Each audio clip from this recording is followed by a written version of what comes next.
C'est votre droit, avec l'Ordre des avocats du barreau de Lille.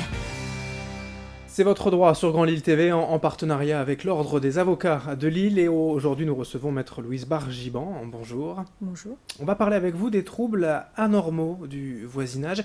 Et déjà, il faut définir la chose. Qu'est-ce qu'un trouble anormal du voisinage ? Alors tout d'abord, il faut savoir que la promiscuité à laquelle nous contraint la vie moderne génère de nombreux troubles.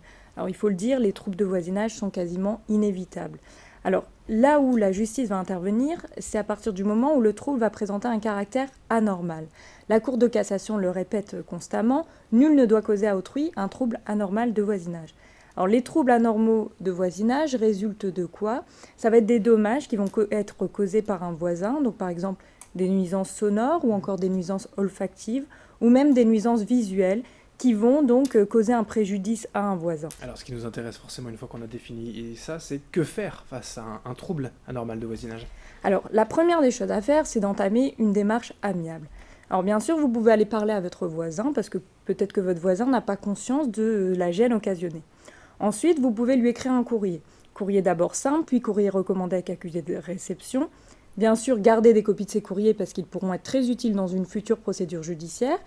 Et si ces démarches ne fonctionnent pas, vous pouvez faire appel à un conciliateur de justice.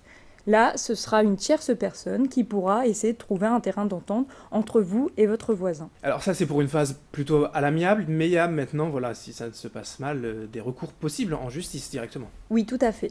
Donc à partir du moment où la phase amiable n'a rien donné, il est possible d'envisager un recours en justice, mais pour ça, il faudra avoir un dossier très solide.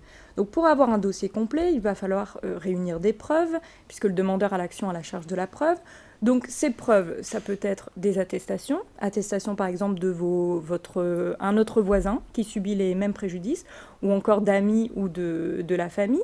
Ça peut être également des photographies, ça peut être aussi, et là c'est un peu la reine des preuves dans ce type de dossier, un constat d'huissier, ou enfin ça peut être un procès verbal de police lorsque ce trouble est en outre une infraction pénale. Pour terminer, quand on parle de ces recours, contre qui en justice en fait on va agir ? Alors, en règle générale, hormis quelques cas précis où d'autres juridictions sont compétentes, comme par exemple la juridiction administrative pour les contestations de permis de construire, ou encore les juridictions pénales pour les troubles qui sont en outre des infractions pénales, hormis ces cas, c'est le juge civil qui va être compétent.